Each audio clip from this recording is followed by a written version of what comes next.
We are going to be doing a little bit more of an Agony Aunt style questions. I posted a little question box on my Instagram and so many of you answered with your different scenarios, dating, breakups, situationships, all that kind of juicy gossip. So I thought I would sit down and answer some of them right now for you all.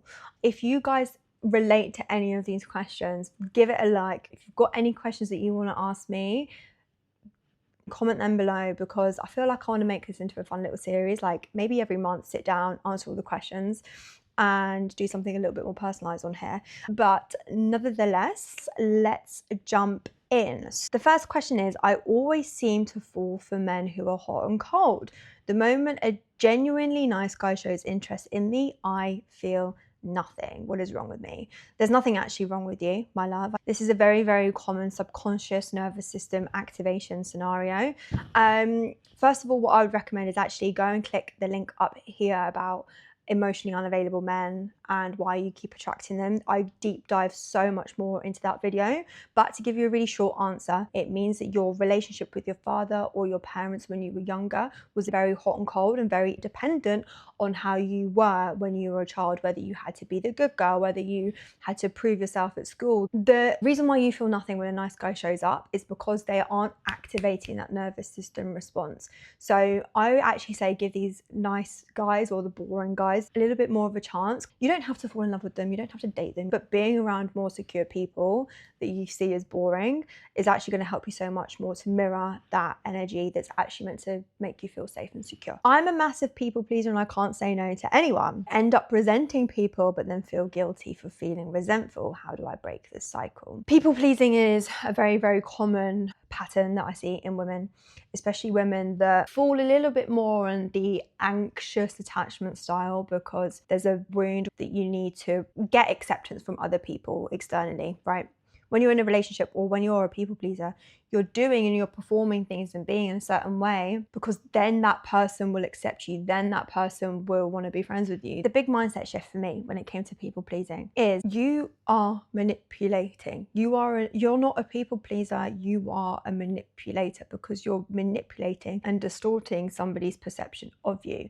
If you are not voicing your needs, voicing your opinions and being honest with yourself and other people about what it is that you're feeling and how you're experiencing this situation, you are manipulating their opinion of you. And that is where the core belief is from, is that you don't want to feel like you are abandoned. You don't want to feel like you're not enough. You don't want to feel like that you're not worthy, because that's why you feel like you have to perform. That's why you feel like you have to fit yourself into a box for other people to respect you and love you. So first of all, the biggest thing that I say is stop identifying as a people pleaser. When you put yourself into an identity, you start acting as if. And so when you identify yourself as a people pleaser, you will only ever see yourself as a people pleaser. Like, you are allowed to be a nice person that cares about other people's feelings. You're allowed to be a person that's considerate without being a people pleaser. That resentment that you're feeling because you're not voicing your own opinions is all because you are scared to have those difficult conversations. You're scared to not feel enough, because what if you do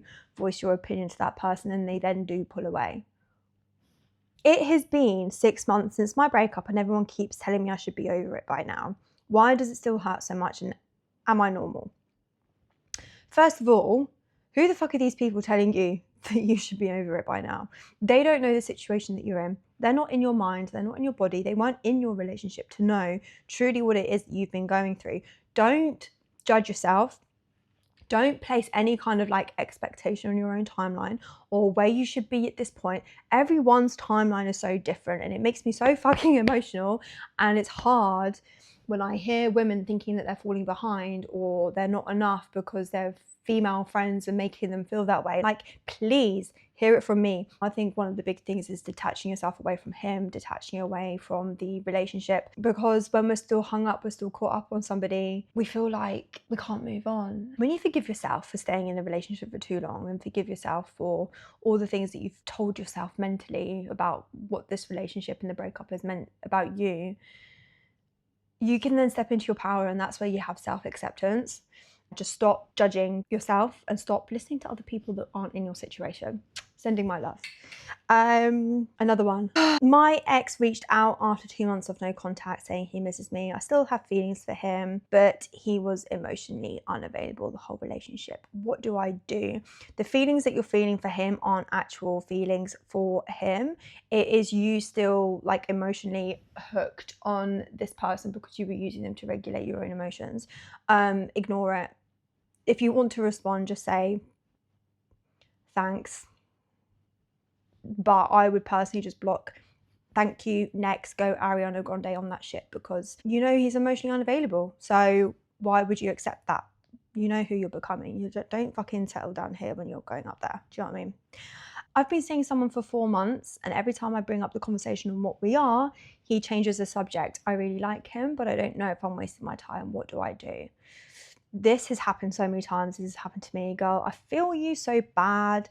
First of all, doesn't matter for me personally. Over the years, I have grown to not care about how long I'm seeing somebody, because that doesn't equate to the level of readiness of being in a relationship. We were going on dates for 5 months before we even had a conversation about being kind of official. So there's so many women that say, oh, if he doesn't know after 3 days, then dump him. I really think that's not the way to go.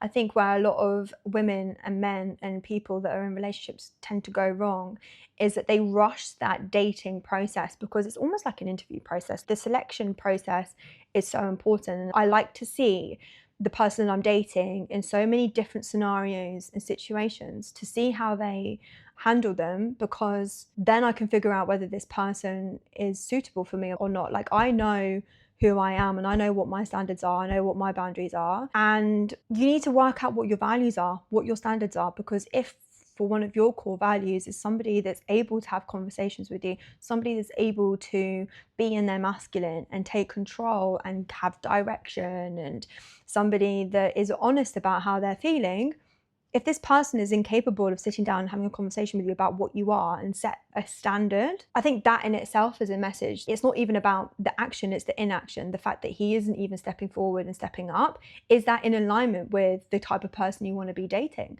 And go from there. Like, if the answer is no, I would end it. I would move on. Women stay in relationships or situationships because they're fearing being alone, but actually being with that person makes them feel more alone. My boyfriend says he loves me but never opens up emotionally. He shuts down every time I try to have a deep conversation. How do I get through to him? Obviously, there's the whole story and the whole conversation about love languages over here.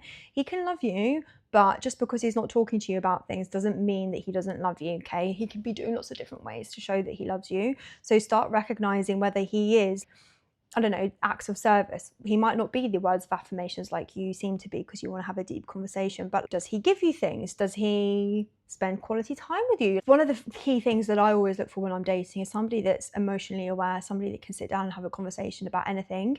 Say, for example, if I was to sit down in front of my boyfriend and say to him that I feel like I need this, more of this from you, them to not feel like it's an attack on them. When it comes to your boyfriend specifically, my biggest recommendation, going for a walk and having a coffee and hand in hand, and so you're not like sat in front of each other like this, but you're side by side. Like, when you notice how men have conversations at pubs and things like that, they always stand side by side. That's how you get a man to open up and talk to you. Very rarely will they open up and talk to you in front of one another. So go for a walk, sit down side by side, sit on a bench, have this conversation and say to them, look, I'm going to say some things that I want to get off my chest. This isn't me judging you. I'm saying this because I care about you or care about our relationship. But if X, Y, Z doesn't change, I'm going to have to start considering whether this relationship is for me. And so I want to sit down and have this conversation, because otherwise I'm doing a disservice. And you need to sit down and be really honest, but kind of preface and say, are you okay just to let me talk? And then we can have a little chat. Another thing that I think is really useful that me and my partner does is every week my partner's like a fitness coach, okay? So he does like his fitness coaching check-ins with clients. And we actually run our relationship almost like it's a business, because we sit down and we review the week in the past and things that went well and things that didn't go well, things that we need to improve on and things that we need to get off our chest. Sounds really regiment, is that the word?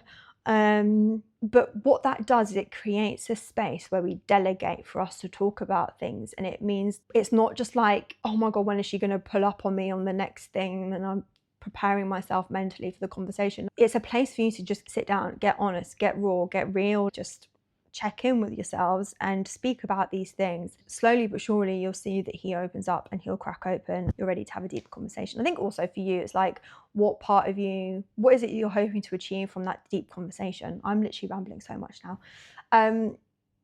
Okay, I think that is everything. Thank you so much. I will see you at the next one. Goodbye.